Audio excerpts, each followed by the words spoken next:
So, you've watched all 4 or 5 seasons of that cool streaming show where they take the bricks and build all kinds of crazy out of it, and now you want to try and build a firearm. I got good news and bad news for you.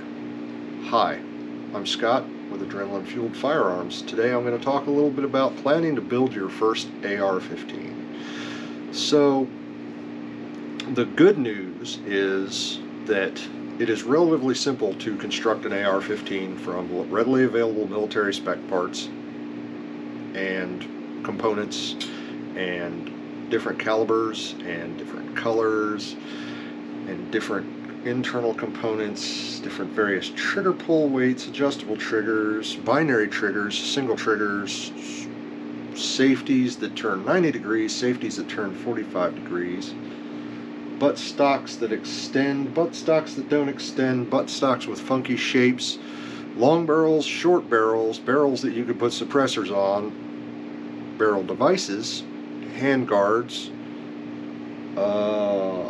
optics, gas tube lengths. Wait, does this sound a little confusing? It probably could be. The main thing you need to do before you sit down and start planning out your first AR-15 build is to do a butt ton of research. Determine where you want to go with it. I would say to start with what caliber you want to go and whether you want to go with a rifle length or carbine. There's a lot of issues right now with the legality of the pistol brace. So a month ago I'd have said, short barrel rifle with a pistol brace, but this is no longer a legal option. As a matter of fact, I'm such a knuckle-dragging moron, I haven't done full research myself on exactly what you can or can't do with the pistol brace anymore, because once upon a time it was just complicated, and now it's still just complicated. So theoretically, even buying a pistol brace should be off the table right now, so hopefully you won't have to worry about that. However, there's still a lot of things to consider, and as I said, probably your best bet is to start off with what caliber you want to shoot. Now, according to Wikipedia, this narrows it down to just 111 possibilities.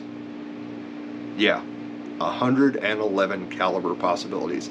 According to the internet, because the internet's never wrong, because they get information from people like me who don't even know what the deal with pistol braces is. Anyway, so you have a lot of common calibers. Of course, the venerable 223/5.56 NATO. Oh, wait. Even that gets complicated because you have 3 different chambers available for that. See where this is going? Yeah. So, sit down, do your research on various calibers, decide what your priority is, target shooting, just plink it on paper, plink it on steel, plink it in the backyard. Heck, there's 22 long rifle. Who's shot a firearm and not plinked with 22 long rifle? Well, you can do it with an AR if you want to, so 22 long rifle is an option. Or, are you worried about the zombies, and not just the standard zombies, like the boss mob zombies that are coming up and they're all chunks of little zombies and they're like, where's your brains? Well, then you might want to go ahead with 50 Beowulf. Not necessarily guaranteed to stop boss mob zombies, but you know what? It's probably a pretty good possibility. Just to make it even more fun, there's 410 shotgun shells. You also have pistol caliber carbines, 9mm, 40, 45. I think there are even some 10mm. And oh yeah, by the way, there's different magazine types. Starting to see where this is going? So start your search here with me, of course, because other than being a knuckle-dragging moron, you should listen to me. You should totally like and subscribe to my channel and listen to everything I have to say. And if you don't take it to heart, just don't dislike my videos. Thanks a lot. So, we'll move on from the silliness, but you have a lot of caliber options that you deal with a lot of different levels of recoil, a lot of different ranges. You're dealing with barrel lengths, handguard lengths. Literally, I can't put in any kind of a normal length YouTube video all of the various options you have when it comes to constructing an AR-15. The AR-15 is probably still, even though you have 50 billion freaking options, a pretty decent place to start. Because once you understand some of the basic principles of how to assemble stuff out of metal as opposed to little plastic bricks, and you understand that everything needs to be test fit and everything needs to be inspected and everything needs to be checked out before you go slamming it together and wrenching it down with a hammer, don't wrench anything down with a hammer. That's not a great idea. Before you go torquing it down to the specific standards which are laid out hopefully in the part, but if not, can be found on the internet for a good torque spec, then you do your pre-assembly and you check everything out, and hopefully when you get all done, if you haven't effed it up, you can go out to the range and not blow your face off. Disclaimer, this channel is totally not responsible for you being a dum-dum baby and blowing your face off because you didn't follow someone else's instructions. So, color's an option. So some of your options may be limited by what color you want to go with. You know what? I'm not going to judge. Look, I've got some colors. Let me tell you about it. I mean, maybe you want to go with pink. I mean, I'm not judging pink. I think pink is probably one of the ultimate self-defense firearm colors, because you know, if you're forced to defend yourself, and hopefully it's not a fatal incident, somebody's going to be everybody's bitch when they find out in jail that he got shot with a pink gun. Think about it. So you have all your various colors, your barrel lengths, your calibers. You have a lot of different options, as I said, even on your triggers. So you've got your standard old school multi-sectional triggers. There are multiple pieces and springs that need to be very carefully placed in the lower receiver and pinned in place, and Merry Christmas so that it works right. Probably not a good place to start. But on the bright side, there are a number of companies that have what they call a drop-in trigger. Now, a drop-in trigger is a single piece component that pins in place in the lower receiver down in the open area, and you can use anti-walk pins, or you can use the standard old school press fit pins. But the nice thing about the drop-in triggers is they're exactly like they sound like.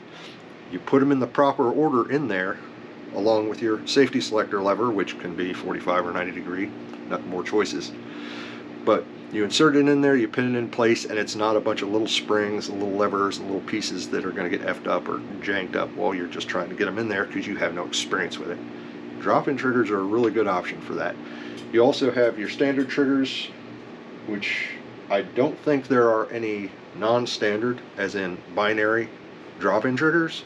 I believe the standard drop-in trigger is more like the multi-component piece that gunsmith time. Merry Christmas. The binary trigger, you need to check on the legality of that, just like your pistol grip, because where you live may not allow a binary trigger. Now, short explanation on the binary trigger. The binary trigger has 3 positions. You have your standard safe position, where you pull the trigger, nothing happens, unless you've improperly installed it because you're a knuckle-dragging moron. You have the standard fire, which is single fire. You pull the trigger, the hammer comes up one time, unless you're a dumb baby and you installed it incorrectly, tried to do it yourself and go to a gunsmith. Merry Christmas, knucklehead, good job. And then you have the binary setting, where you pull the trigger, the hammer comes up. As it resets from the bolt going to the rear, when you release the trigger, the hammer deploys a second time as opposed to staying to the rear. That's a binary. Fires once when you pull the trigger, fires once when you release the trigger. And they are a ton of fun. I live in a state where they're legal. If you don't, maybe you've made some bad life choices. I don't know. Again, I'm not going to judge. You know, you put a binary trigger in a pink gun, might be the ultimate Barbie winner. Telling you, man. Malibu Barbie binary trigger pink gun. Maybe that's a project I'm going to do on here. I don't know. Stick around. Like and subscribe if you enjoyed this video. If you didn't enjoy the video, like and subscribe.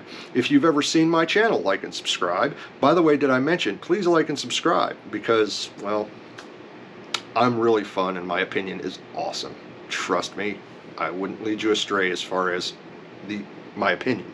My opinion may not be valid for what you want, but my opinion is my opinion, and I think it's awesome. So, you folks all have a great time. Do a bunch of research, look at a bunch of other people's vids, look at everybody's videos. You cannot over-research when it comes to something like this. Look at all your options. If you have friends, yes, I said if. I'm not assuming anything on the internet anymore. If you have friends, go out and test fire their stuff if they'll let you. Offer to buy them ammunition, offer to pay, you know, their range fee for the day or whatever. And go out and try a bunch of different calibers before you just settle on vanilla 223 5.56. Or think you're going to enjoy AR-50 Beowulf, which I thought and I don't, and then you shoot it and you know you're a big pansy and you don't like the recoil. You just blew $1,000 on a firearm that's going to sit in your safe or going to go to a gun shop somewhere.